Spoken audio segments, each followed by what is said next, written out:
কিভাবে মানুষ আসলে নির্যাতনের শিকার হয়েছিলেন এবং সেখানে কিভাবে বছরের পর বছর মানুষ সেখানে অবস্থান করছিলেন এবং এখানে যারা আসছেন প্রত্যেকেই কিন্তু তাদের ব্যক্তিগত অনুভূতি প্রকাশ করছেন যে আসলে এখানে কোনোভাবে 3-4 মিনিটের বেশি আসলে অবস্থান করা সম্ভব নয়। সেখানে আসলে তাদেরকে যারা বন্দী ছিলেন তাদেরকে বছরের পর বছর ঢুকিয়ে রাখা হয়েছিল। এটি কিন্তু নির্মম নির্যাতনের যে চিত্র সেটি কিন্তু এখানে তুলে ধরছেন।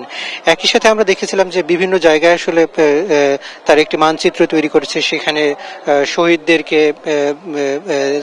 বিভিন্নভাবে তুলে ধরা হয়েছে, অর্থাৎ কোন জেলায় কতজন শহীদ, কি নাম, তাদের নাম পরিচয় সহ ছবি, আনুষঙ্গিক ছবি, হত্যার স্থানের ছবি সবগুলো কিন্তু এখানে তুলে ধরবার চেষ্টা করা হয়েছে এবং সেটি কিন্তু মানুষের ভিতরে একটি অন্য ধরনের অনুভূতি তৈরি করছে এবং যারা এখানে এসছে প্রত্যেকেই কিন্তু বলছে আসলে কোনোভাবে এই দীর্ঘক্ষণ এখানে অবস্থান করা সম্ভব নয়। প্রত্যেকেই বলছেন আসলে এই যে আয়নাঘরটি ছিল এটি কতটা ভয়ঙ্কর ছিল বাস্তবে সেটি কিন্তু আসলে বলার অপেক্ষায় রাখেন।